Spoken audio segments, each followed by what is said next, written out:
everyone, my name is Jamie Hendricks and I am a nurse for Welia Health in Mora. I've worked at the hospital for almost 13 years now. It is I Love to Read Month and I love reading. It is one of my favorite hobbies. So to celebrate that, I would like to read a few pages of this great book called The Puppy Place, Goldie, for you.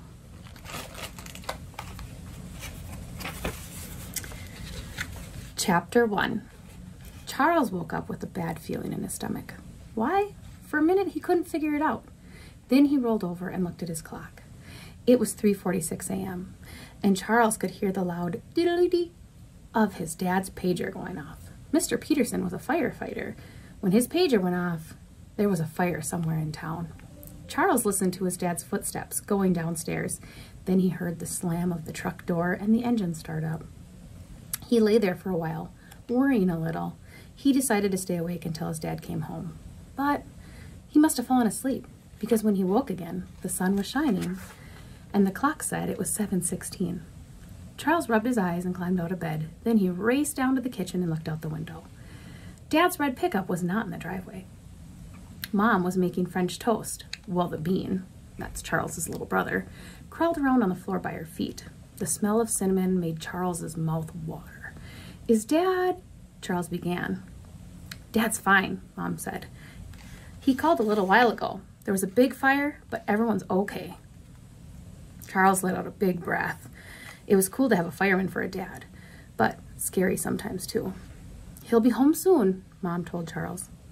Where was the fire? Asked Lizzie, scuffling her slippers as she shuffled into the kitchen. She rubbed her eyes and yawned.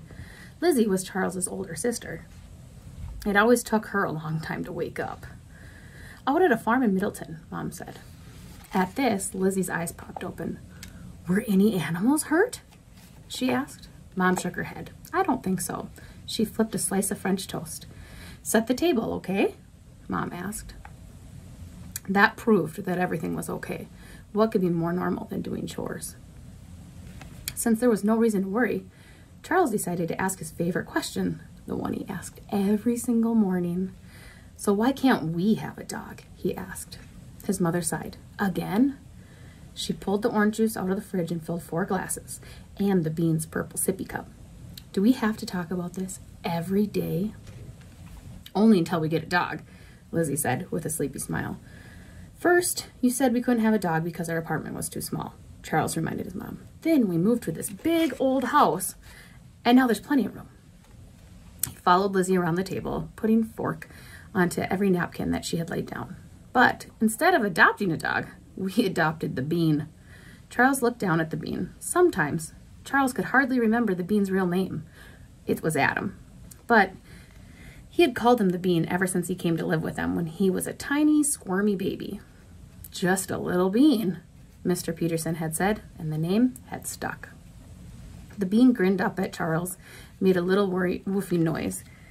Even though he thinks he's a dog, he is not, Charles pointed out. He's just a kid who likes to crawl around on the floor, beg for food, and sleep on a fleece dog bed. And carry his stuffed toys in his mouth, Lizzie added. It's a phase, their mom said, the way she always did. He'll get over it by the time he's 17, Charles finished, the way their dad always did. It was their dad's favorite joke. Their mom didn't think it was so funny. Anyway, Charles continued, back then you said a baby and a dog were too much at once. You said we had to wait until the bean was older. Well, now he is. He's not a baby anymore. No, he's not, agreed his mother a little sadly. She loved babies and kittens, just not puppies. Mr. Peterson always joked about his wife being a cat person, not a dog person.